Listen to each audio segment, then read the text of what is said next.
इसका एक ही तरीका है। एक तरीका है कि इस बार ईरान के अंदर जाओ और फिर काम या तो मत जाओ या तो मत जाओ, और अगर जाओ तो फिर काम पूरा करके आओ। या आधा अधूरा काम छोड़ के मत आओ कि वहां पे आसिम मुनीर ने फोन कर, अरे सर आप नोबेल प्राइज वाली बात भूल गए क्या? इजराइल ने तेहरान में रेडार साइट पर हवाई हमले किए। ईरानी मीडिया कह रहा है अटैक के बाद मौके पर 3 धमाकों की आवाज आई। इजरायली सेना ने हमलों की पुष्टि की है। ईरान ने पहले सीज फायर तोड़ा, नेतन्याहू ने कहा है सीज फायर तोड़ने के जवाब में हमला जरूरी है, नेतन्याहू ने कहा। ईरानी राष्ट्रपति मसूद पेज़ेश्कियान का बड़ा बयान। चीज कहना चाहूंगा रेडार पे। ये जो रेडार मारा, कोई सिंपल रेडार नहीं था। ये VHF वाला रेडार था जो वेरी हाई फ्रीक्वेंसी। हाँ, वेरी हाई फ्रीक्वेंसी। ये क्यों कह रहा हूँ, ये स्टेल्थ फाइटर्स को लोकेट कर लेता, अर्ली वार्निंग देता है। अच्छा, ये रेडार कोई मामूली रेडार नहीं है। अब आप घटनाक्रम को जोड़िए, इधर से निकल गया माल, अगर निकल गया यूरेनियम निकल गया, और उधर स्टेल्थ फाइटर को इन लोगों ने देख लिया था।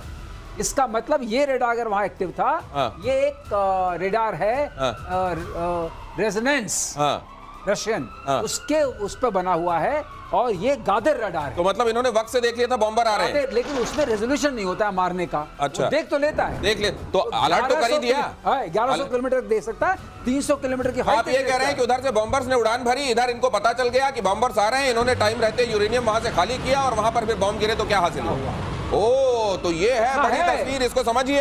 अगली खबर देखिए, सीज फायर के बाद टेल अवीव में जश्न का माहौल। इजरायली पीएम का लोगों ने किया स्वागत, जोरदार स्वागत। लोगों ने नेतन्याहू को विक्ट्री साइन दिखाए। सीज फायर के बाद नेतन्याहू का राष्ट्र को संबोधन, पीढ़ियों तक याद रखी जाएगी जीत। बोले अगर ईरान पर कार्रवाई नहीं होती तो इजराइल को विनाश के खतरे का सामना करना पड़ता। देखिए, ये बात तो तय है कि जो आज होने वाला था उसको कुछ महीनों या कुछ समय के लिए टाल तो दिया है इजराइल ने, लेकिन इजराइल इस बात से बड़ा नाखुश होगा कि एक अमेरिका गया भी और उसने काम, एक तो एहसान का बिल भी फाड़ दिया, काम भी नहीं किया, दूसरे रिजीम चेंज को लेकर क्लियर मना भी कर रहा है कि हम रिजीम चेंज के तो ऑब्जेक्टिव ही नहीं था। भाई हम बार बार दिनेश भाई क्या बात करते हैं, इंटेंट और कैपेबिलिटी की बात करते हैं जी। आपने कैपेबिलिटी उनकी ज्यादा डैमेज नहीं करी, इंटेंट उनका वैसे का वैसा ही है, तो आपने हासिल क्या करा? अब इसका एक ही तरीका है। एक तरीका है कि इस बार ईरान के अंदर जाओ और फिर काम या तो मत जाओ या तो मत जाओ, और अगर जाओ तो फिर काम पूरा करके आओ। या आधा अधूरा काम छोड़ के मत आओ कि वहां पे आसिम मुनीर ने फोन कर, अरे सर आप नोबेल प्राइज वाली बात भूल गए क्या? अच्छा, सीज फायर, अरे मुझे तो नोबेल, ऐसा मत करो। अगर आप ऑपरेशन कर रहे हैं इस बार, और मैं एक और बात बता दूं जी, ये जो सो कॉल्ड सीज फायर है जी, अभी फिर से एक बार भयानक युद्ध भड़केगा। इजराइल नहीं छोड़ेगा 100%। कई लोग खुशियां मना रहे हैं, कई लोग खुशियां मना रहे हैं, और पाकिस्तानी तो बहुत, जैसे कि वही ऑपरेशन सिंदूर में जूते खाने के बाद फिर पाकिस्तानी खुशी मना रहे हैं, तो ईरान के लिए भी पाकिस्तानी खुशी मना रहे हैं। मैं सिर्फ एक बात ये कह रहा हूं कि इजराइल फिर से ठोकेगा ईरान को बुरी तरीके से, और अमेरिका को आज नहीं तो कल नहीं तो परसों इसमें आना पड़ेगा। ये इनकी मजबूरी है, और उसका भी कारण मैं आगे बताऊंगा। ये जो सिग्नलिंग कर रहा है ना चाइना को ट्रंप, ट्रूथ सोशल पे डाल रहा है कि चलो तुम ईरान से तेल खरीद लो। आपने देखा होगा कि बेटा तुम जाके, अरे चाइना तुम्हारी परमिशन ले रहा है तेल खरीदने से पहले। 1.8 million barrels a day, 90% of Iran's export of oil goes to China. China आपकी परमिशन कब मांग रहा है ट्रंप साहब? चाइना तो खरीद रहा है धड़ल्ले से। ये कह रहे हैं कि तुम ईरान से खरीदो, भाई मुझसे भी खरीद लेना थोड़ा। अच्छा, ये उस तरह की बात हो गई। अपना बिल फाड़ रहा है ये, अपने एक तो अपना बिल फाड़ रहा है और साथ में ये भी कह रहा है कि आज मैं सूर्य को पूर्व से उगने की इजाजत देता हूं। पूछ कौन रहा है आपसे? सीज फायर के बाद ईरान में भी जीत का जश्न। तेहरान में लोगों का सड़कों पर जश्न, पोस्टर बैनर झंडे लेकर सड़कों पर उतरे लोग, इजराइल को युद्ध में हराने का दावा। ये देखिए, मैं ये सोच रहा हूं कि हारा कौन है इस युद्ध में? नहीं देखिए, मैं एक बात बताऊं आपको, ये बिल्कुल पाकिस्तानी चीज हो रही है ईरान के अंदर। हर जगह पोस्टर लगवा दो, ईरानी कह रहे हैं हम पे हमला हो गया, ईरानी हर जगह गिड़गिड़ा रहे हैं, यूनाइटेड नेशंस में कह रहे हैं कि रोको रोको रोको, सब जगह रोको रोको, हाथ पैर जोड़ रहे हैं, फिर कह रहे हैं हम जीत गए। ये पाकिस्तानी ब्लड है थोड़ा बहुत इनमें, मैं बता। लेकिन मेरे को एक चीज लग रही है सर, नहीं है, नेबर का असर है। मैं एक ऐसे लड़के को जानता हूं जो फेल हो जाता था या सप्लीमेंट्री आती थी उसकी, तो जाके पड़ोसियों को पहले मिठाइयां बांटना शुरू कर देता था। मैंने पूछा क्यों? बोले मार्कशीट देखने ना शुरू कर दें। ये अगली खबर देखिए, सीज फायर के बाद इजराइल के सुरक्षा मंत्री का बड़ा बयान। इजराइल को दुश्मनों के खिलाफ नर्क का दरवाजा खोल देना चाहिए। खोल देना चाहिए मतलब अभी तक खोला नहीं है, ये वहां पे रियलाइजेशन है कि जो काम था वो अधूरा रह गया है। अधूरा तो है, बिल्कुल सही कह रहे हैं। बेन ग्विर इतमार ने ईरान में सत्ता परिवर्तन की वकालत की। पीएम नेतन्याहू के बेहद करीब बेन ग्विर इतमार कह रहे हैं सत्ता परिवर्तन होना चाहिए। ट्रंप कह रहे हैं सत्ता परिवर्तन से तो अराजकता आ जाती है। नहीं, और ट्रंप एक बार ये कह रहे हैं कि अराजकता आ जाती है, दूसरी बार कहते हैं मेक ईरान ग्रेट अगेन। ये दोनों चीजें ट्रंप कह रहे हैं। देखिए ट्रंप का भी अच्छा है, उसको दोनों हाथ में लड्डू चाहिए, कभी ये खाएगा कभी ये, उसकी मर्जी है, उसको जैसे पहले नोबेल मिल जाए वो उसको मतलब दैट्स ओके। नहीं, लेकिन एक चीज है, आप जिसको भी आप बताइए, आपको कितना विश्वास है कि जो ट्रंप बोल रहे हैं कल भी वही बोलेंगे? नहीं, ये तो उनको भी खुद को भी भरोसा नहीं है। वो कहता है ना कि मुझे खुद नहीं पता मैं क्या करने वाला हूं, मैं क्या बोलूंगा। ये वो ट्रंप के साथ है, मुंह है कि मानता नहीं, वो कभी भी कुछ भी बोल सकते हैं। लेकिन सवाल एक है, वो तमाम कंट्रीज जिनकी तरफ ट्रंप की, अमेरिका की नजर चली जाती है, ट्रंप के खास तौर से, मेक फलाना ग्रेट अगेन, अब हाथ जोड़ लेंगे भाई साहब, हमको ग्रेट नहीं बनना, ये यूक्रेन को ग्रेट अगेन, ये अफगानिस्तान ग्रेट अगेन, ये सब अब ईरान ग्रेट अगेन। अगली खबर देखिए, ईरान में सत्ता परिवर्तन की इजरायली डिमांड के बीच अमेरिकी प्रेसिडेंट ट्रंप का एक और बयान लीजिए। मैं ईरान में सत्ता परिवर्तन, यही मैं कह रहा था, नहीं चाहता सत्ता परिवर्तन, अराजकता लेकर आता है। ईरान के पास बहुत तेल है, वो बेहतर कर सकता है। देखिए मतलब दुनिया भर की बातें करने के बाद तेल, वो उसको वो अपना भला खुद कर सकता है, फलाना कर सकता है, अराजकता फैलेगी, तेल, उसके पास तेल बहुत है, अपना अच्छा करता है, सीधे बोल देते भाई साहब तेल। इनको यूक्रेन में क्या दिख रहा था? मिनरल्स।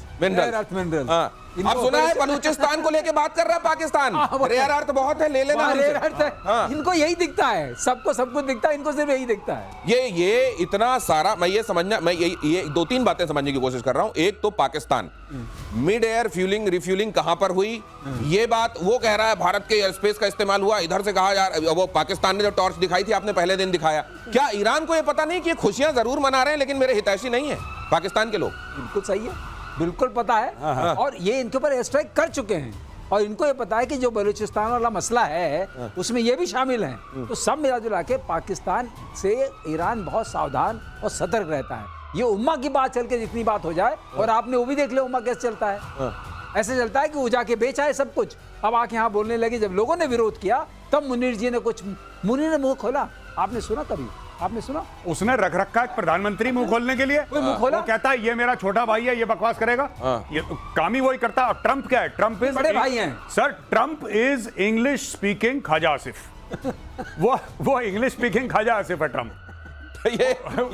ये जैसे वो छोड़ता तो ये भी छोड़ रहा है। ऐसा वो पार्लियामेंट से बोलता है, ये एयरक्राफ्ट के, हाँ, ये इधर से बोलते हैं। हमला करने के बाद ईरान ने कतर से मांगी माफी। अगली खबर देखिए, कतर और उसके लोग हमारे टारगेट नहीं है, ईरान ने कहा।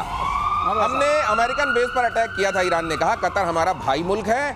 अब ये समझ में नहीं आता, भाई भी रहते हैं, फिर ये चतुराई भी रहती है। कतर के शेख ने फिर से ईरान की आलोचना की। कतर पानी पी पी के गाली दे रहा है, ये कह रहे हैं नहीं हमने तो केवल वहाँ उसको अमेरिकन बेस को निशाना बनाया था, और वहां पर कतर को कहते हैं, ये भी इन्होंने पहले बता दिया था कि भाई देख, एक मारना पड़ेगा। और अमेरिका को भी ये फोन कर दिया था, इज्जत की बात, क्योंकि वहां तमाम जगह पर लोग ये कह रहे हैं कि हमको तो मालूम था, हमको पहले कह दिया था कि इस जगह से दूर रहना। जब कुछ साल पहले इन्होंने अमेरिकन ने कासिम सुलेमानी को मारा बगदाद एयरपोर्ट के बाद, वो गाड़ी में जा रहा था, ऊपर मारी, हेलफायर खत्म कर दिया कासिम सुलेमानी जो कुड्स फोर्स का हेड था। तब आपको पता है दिनेश, तब भी जब ईरान ने बोला कि अब हम छोड़ेंगे नहीं और हम मार देंगे जान से, बड़ी लंबी चौड़ी इन्होंने स्पीच दी, बहुत लंबी चौड़ी स्पीच दी। उसके बाद चुपचाप अमेरिकन को फोन करा कि इस फलाने बेस पे इतने बजे हम मिसाइल मारने वाले, देख लेना भैया, तुम्हारा खाना तुम बिल दो, हमारा खाना हम बिल देंगे। अमेरिकन हट गए वहां से, वहां पे बम गिरे, कुछ उन्होंने उड़ा दिए पहले ही, कहानी खत्म हो गई। एक अमेरिकन कुत्ते को खरोच नहीं आई। इंसान तो बहुत बड़ी चीज है, अमेरिकन कुत्ते, क्योंकि उनके केनाइन यूनिट्स भी रहती हैं, इसलिए कहता हूं वहां पे एक कुत्ते को खरोच नहीं आई। ये है ईरान की बमबारी। तो ये सब पहले बता देते कि इनको पता है कि अगर कोई अमेरिकन मरा तो फिर रजीम चेंज कर देंगे वो लोग। तो अगर आप ये समझते हैं कि केवल क्रिकेट में मैच फिक्स होता है, तो फिर से सोचिए, ऐसे खतरनाक मैच भी फिक्स हो सकते हैं। कि अगली खबर देखिए, अमेरिकी हमले पर पाकिस्तान ने ईरान को दिया धोखा। हमले की पहले निंदा की, फिर बैकफुट पर आया। राष्ट्रीय सुरक्षा समिति की मीटिंग में अमेरिकी हमलों का जिक्र नहीं, निंदा को चिंता व्यक्त करने वाला कदम बताए। गजब है। निंदा टू चिंता, फ्रॉम निंदा टू चिंता व्यक्त करने वाला। ये बिल्कुल चिंता, पहले निंदा करी, फिर उन्होंने चिंता व्यक्त करी। अभी आपको मैं बता रहा हूं, इसके बाद ये चिंतन करेंगे। नहीं सर, एक चीज और, निंदा चिंता चिंतन, ये निंदा चिंता चिंतन जो करते हैं, इसी चिंतन में ये लोग कई बार ट्विटर में कुछ लिख देते हैं और वहां लिखना कंडेम ही चाहते हैं, और उसके बाद दुनिया कहती है, जब इनको बताती है भाई साहब एक बार होश में आओ, जरा क्या फूंक के बैठे हो, फिर उसके बाद उसको सुधारते हैं। तो ये देखिए सिंपल सी बात है। जो इनकी नेशनल सिक्योरिटी कमेटी की मीटिंग हुई थी, वहां पे लोग कह रहे थे कि अब आसिम मुनीर उठेंगे और अब आसिम मुनीर बोलेंगे कि अमेरिका तुमने बहुत, वो तो नमक खा के आया व्हाइट हाउस से, वो नमक खाकर आया और है गोली ट्रम्प नहीं का। खाना चाहता। वो गोली नहीं खाना चाहता, वो किस मुंह से करेगा? तो ये नेता जो इन्होंने नेता वेता पाल रखे हैं कि तुम जैसे हमारे नहीं होता कि नेता सामने चलते हैं तो छोट भैया नेता पीछे चलते हैं, हाँ, नेताजी जिंदाबाद। जिंदाबाद, हाँ, नेताजी हाँ, जिंदाबाद, हाँ। ठीक है, हाँ। तो बबलू भैया जिंदाबाद टाइप के, तो ये चलते हुए आगे आगे, तो इसने छोट भैया नेता पाल रखे हैं। अब वो छोट भैया नेता कह रहे हैं हम ईरान को कंडेम करते हैं। आसिम मुनीर ने बोला तुम्हारा दिमाग खराब है, तुम अमेरिका को कंडेम करोगे, तुम्हारी फिर उन्होंने चेंज करा, बोला नहीं हमें फिक्र बहुत है यार, ईरान पे बम मार दिया, ज्यादा मार वी आर दिया। Concerned about concern about. अब ऐसा है, हमने जो लाइन याद जा रही है बहुत अच्छी लाइन है, इसमें फिट बैठती है। सरदार मैंने आपका नमक खाया है, गोली खा। हाँ, गोली नहीं खाना, लेकिन सरदार अब बलूचिस्तान के खनिजों पर अमेरिका की नजर, लीजिए वही खबर देख लीजिए जरा। खनिजों को गिरवी रखने की तैयारी में पाकिस्तान। आगे मोदी मुख्य ट्रंप के साथ बंद कमरे में बैठक में मुनीर ने दिया ऑफर। पाकिस्तान की नेशनल असेंबली में बंद कमरे में क्या क्या प्रॉमिस करके आ गए हैं वहां। मैं बता रहा हूँ, ये जस्ट इमेजिन। अच्छा, एक और ये बात नहीं है कि इसने बलूचिस्तान बेचने की कोशिश करी, ये पहले बलूचिस्तान को चीनियों को बेचना ऑलरेडी ये अग्री कर चुके हैं। जो गवादर है वो तो बलूचिस्तान तो में एक है, मकान की 2 रजिस्ट्री हो रही है क्या? और यही ये स्टोरी है। ये घोसला का घोसला हो रहा है। घोसला का घोसला है। ओह। इन्होंने बलूचिस्तान दो ये ऐसे कलाकार हैं लाहौरी, ये ऐसे कलाकार हैं, इन्होंने क्या करा, सबसे पहले चाइना को बोला कि तुसी फिक्र ना करो, ये चाइना पाकिस्तान इकोनॉमिक कॉरिडोर बनाओ, ये ग्वादर पोर्ट बनाओ। तो चीनी भी बेचारे लाओ पैसा लगाओ, पैसा लगाओ, इन्होंने सारा चीनियों का पैसा खा लिया। अब जब चाइना ने बोला कि नहीं यार हमें तो मार रहे हैं बलोच लिबरेशन आर्मी ठोक रही है हमें, हमारे इतने दर्जन भर चीनी इंजीनियर मार दिए, अब हम चाइना पाकिस्तान इकोनॉमिक कॉरिडोर में और लागत नहीं लगाते, हम नहीं डालेंगे पैसा, पहले तुम अपनी सिचुएशन सुधारो। तो इसने बोला यहां से तो देखो, यहां से दूध आना बंद हो गया। अरे तो फिर ये गए ट्रंप के पास, सर ऐसा है कि एक जगह है बलोचिस्तान, आपने नाम तो सुना ही होगा। कह रहा सर बड़े मिनरल है वहां पे, बड़े। हाँ, ये बिक नहीं जा रहे इसने हैं। फिर ट्रंप को बेचा, इसने फिर ट्रंप को बेचा, और वही एक मकान की 2 रजिस्ट्री करवा के आया आसिम मुनीर, जो हम कहते हैं ना, सर अभी कह रहे थे कि सरकार मैंने आपका नमक खाया है, ले अब गोली खा। लेकिन अब इसमें एक चीज और देखिए, बलूचिस्तान जहां बलोच इनको घुसने नहीं दे रहे हैं, एक रेत का जर्रा नहीं उठाने दे रहे हैं, उस जगह को इन्होंने चीन को भी प्रॉमिस कर दिया, उसको अमेरिका को भी प्रॉमिस कर दिया। धन बेच रहे हैं दिनेश, और तुम देखो कितनी चतुराई है, ऐसे मानना पड़ेगा कि चाइना को भी बेच दिया, इसको भी बेच दिया। अब चाइना, अब ये लड़ेंगे आपस में, चाइना यूएस, ये कहेंगे मैं तो बेच चुका।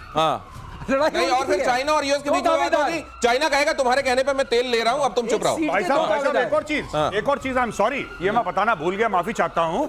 इन भाइयों ने रशिया को भी बोला कि एक वार्म वाटर पोर्ट है इधर। ओ, 3 रजिस्ट्री है। ये 3 रजिस्ट्री करने के चक्कर में थे पहले, पर अब ये 2 रजिस्ट्री पे आ गए हैं। ये अमेरिकन को बोल दिया कि आप अब अमेरिकन वहां पे आ जाएंगे।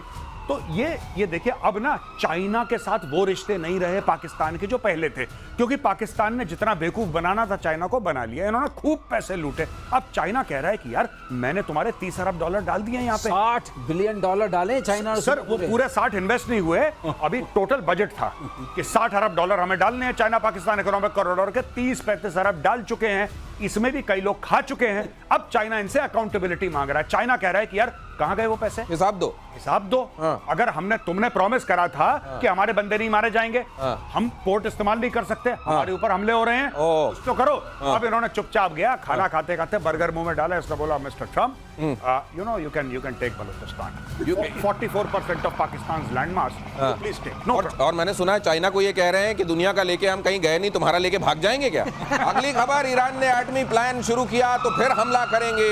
नेटो समिट में मीडिया से बोले डोनाल्ड ट्रंप ने ईरान पर बमबारी और हिरोशिमा पर परमाणु हमले की तुलना की। देख लीजिए, मतलब गजब है। ये तुलना भी जो अमेरिका ने ही किया हो, अमेरिका ने ही जापान पर बम पटका। अरे भाई साहब, कम से कम ये सोच लेते कि आप ही की कौम है वो जो इन्होंने ये काम किया था। खैर, इसकी तुलना कर दी। मीडिया से बोले डोनाल्ड ट्रंप ने ईरान पर बमबारी और हिरोशिमा पर परमाणु हमले की तुलना की। ईरान के एटमी साइट्स पर अमेरिका ने किया था अटैक, न्यूक्लियर प्रोग्राम से हटने के लिए तैयार नहीं है। वो ये कह रहे हैं ट्रंप गजब की एनालॉजीज भी गजब की देते हैं। डायरेक्टली हिरोशिमा, मतलब इसको कम नहीं चाहिए, इसको चाहिए जो अल्टीमेट हो गया। और आज की तारीख में मैं शुरू से कह रहा हूं, मतलब कल परसों जब से सीज फायर हुआ है ना, तब से मैं यही बात कह रहा हूं, इनको वापस आना पड़ेगा, इनकी मजबूरी है। देखिए, ये कह रहा है चीन से तेल खरीद लो, चलो चीन ने खरीद लिया। ईरान अब क्या करेगा? अगले 1 हफ्ते में ईरान चाइना को और डिस्काउंट देगा। कह रहा और तेल उठाओ, उठाना है जितना उठाओ। चाइना उठाएगा, तेल की कोई कमी नहीं है और कोई खरीद नहीं रहा। बाकी 2-3 और देश बोलेंगे कि हमें भी दे दो। सर हम क्या ले सकते हैं जैसे चाइना ले रहा है? अब इसमें होगा क्या, इनके पास आएंगे पैसे, ईरान के पास। ईरान उन पैसे का क्या करेगा? वापस न्यूक्लियर में लगाएगा, वापस हमास हिजबुल्ला, ये फिर से कुछ ड्रामा करेंगे, फिर से ये बमबारी होगी। This circle will repeat itself. या कहीं नहीं जा रहा है, यहीं पे रहेगा ये। ओ, तो ये एक विशेष सर्किल है, ये एक दुष्चक्र है और ये दुष्चक्र आपको फिर से घटित होता हुआ दिखाएगा। नेटो देश पर हमला कर सकता है रूस। अगली खबर देखिए, यूरोपीय देशों पर दाग सकता है मिसाइलें। बाल्टिक पर हमले से हो सकती है शुरुआत। एस्टोनिया पर या लातविया पर हमले की आशंका। उधर रूस जो है थोड़े थोड़े दिनों में बाल्टिक देशों को मतलब छींकता रहता है। कहते हैं उसकी छींक से ही उधर बाल्टिक देश जो है हिल जाते हैं। तो कुछ दिनों में अगर इनको छींक ना आए तो गुल सूंघ कर छींक ले आते हैं। वो देश वाकई पवे पवे ऐसे हैं बेचारे। हाँ। ये बात उनके लिए स्प्रेड बैठती है और इसने छींकना शुरू किया तो गड़बड़ होगी। हाँ। तो अभी क्या होता है, हाँ। ये जो एस्टोनिया, लातविया, लिथुआनिया है सर, ये मुझको लगता है इनका होना जो एक है विश्व राजनीति में, इसलिए भी है कि रूस छींक मारेगा और ये हिला करेंगे। ये हिला करेंगे। ये है देखने के लिए, घूमने के लिए बड़ी अच्छी जगह है। वैसे तो अच्छी है, बहुत अच्छी जगह है। तो अब रूस का ये है कि इन्होंने कहा हम शामिल होंगे, हम नाटो के बनेंगे मेंबर। तो नाटो के मेंबर बनने, अब उसने कहा तुम नाटो के मेंबर बने हो, तुम मेरे निशाने पे हो, क्योंकि इनको मारेगा ये आएंगे। ठीक है, ये आए तो अब उसको मौका मिलेगा। लेकिन अभी उसने क्या फंसा दिया है, उसने पेच फंसा दिया। क्या? ट्रम्प को फंसा दिया उधर। ट्रम्प ने इसको बोल दिया यूक्रेन को कि तेरे पास कार्ड नहीं है, राइट, और नाटो को बोल दिया कि मैं पैसे नहीं दूंगा, और अपने बजट बढ़ाओ। और इन सब के बीच में वो नहीं, इनको तो वैसे थोड़े थोड़े दिनों में इनको अपनी कुर्सी से उठाता रहता है रूस। लेकिन एक बात ये समझाइए, इनसे मतलब नहीं उतना है, उतना उसका मतलब है कि यूक्रेन में जो मैं 4 लेने वाला हूँ और ब्लैक सी तक मेरे को थोड़ा ये अंडरस्टैंडिंग समझाइए इनकी, ट्रम्प के बीच की और पुतिन के बीच की अंडरस्टैंडिंग। ईरान जैसे गया और कोल्ड शोल्डर दिया गया उसको। ईरान सोच रहा था कि रूस तो मेरे समर्थन में आगे एकदम शाना बशाना खड़ा होगा। लेकिन जिस तरीके से आइए ना मेजर साहब, जिस तरीके से वहां पर एक केमिस्ट्री, लगता है कि केमिस्ट्री थी ट्रम्प साहब के बीच में और पुतिन साहब के बीच में। और ये यूक्रेन वाले मामले में भी जब से ट्रम्प आए उन्होंने हाथ हल्का कर दिया यूक्रेन को, ठीक है तुम देख लो भाई, पुतिन को कह दिया है। ये दिखाई क्या दे रहा है पुतिन और ट्रम्प के बीच की हिसाब? मुझे ऐसा लगता है कि ट्रम्प, देखिए ट्रम्प के दिमाग में एक लेगेसी है कि मैं ऐसी लेगेसी छोड़कर जाऊंगा, मैं ऐसी लेगेसी, सारे जितने भी राष्ट्रपति मुझसे पहले हैं, चाहे वो ओबामा है, चाहे वो बुश है, चाहे वो बाइडेन है, उन लोगों ने युद्ध शुरू किए हैं। सिर्फ मैं ही हूं जिसने युद्ध खत्म करा है।